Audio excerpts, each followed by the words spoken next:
Meghan reveals most embarrassing habit and admits to cowering from power. The Duchess of Sussex dug deeper into the labels often pinned on black women in her latest Archetypes podcast episode. Meghan Markle sat down with actress and writer Issa Rae for the latest episode of her Spotify podcast, Archetypes. During their conversation, the two women discussed the labels often pinned on black women, connecting through their lives in Los Angeles and their experiences in the entertainment industry. Issa opened up about how she has been labeled in the workplace, explaining that a colleague had described her as particular, picky, or liking things done in a certain way, something that Meghan related to. While the Duchess admitted to being particular, she revealed how she often finds herself cowering and tiptoeing into a room, explaining that her voice changes in order to sound less demanding. She explained, "The thing that I find the most embarrassing is when you're saying a sentence but the intonation goes up like it's a question. You're like, oh my God, stop whispering and tiptoeing around it. Just say what it is that you need. You're allowed to set a boundary, you're allowed to be clear. It does not make you demanding, it does not make you difficult. It makes you clear."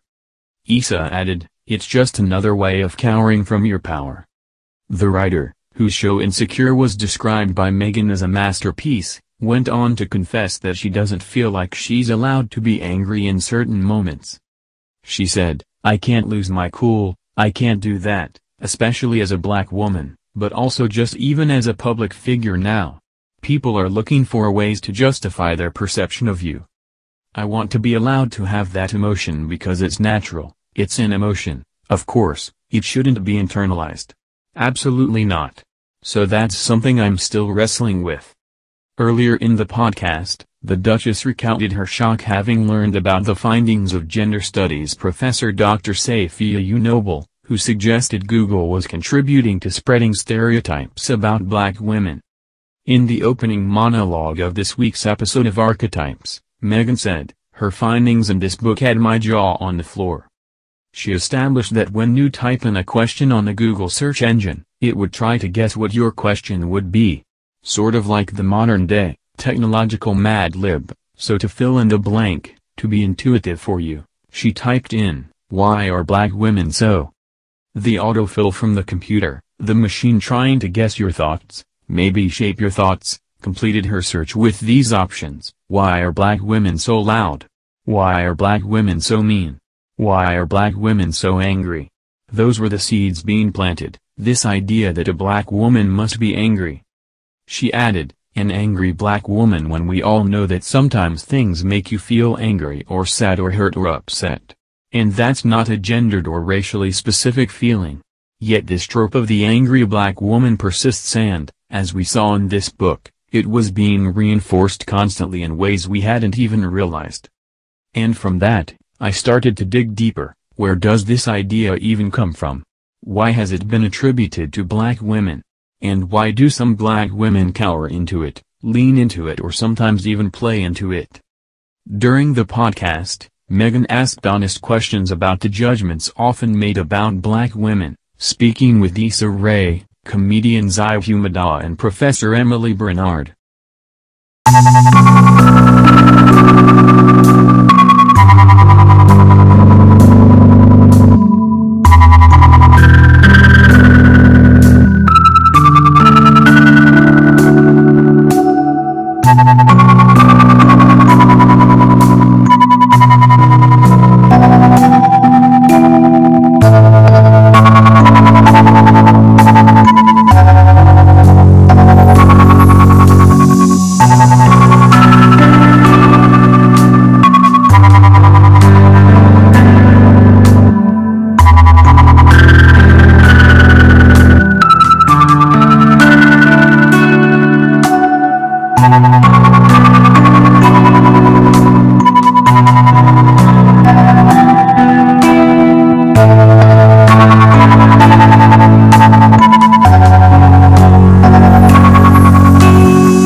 black woman persists and, as we saw in this book, it was being reinforced constantly in ways we hadn't even realized.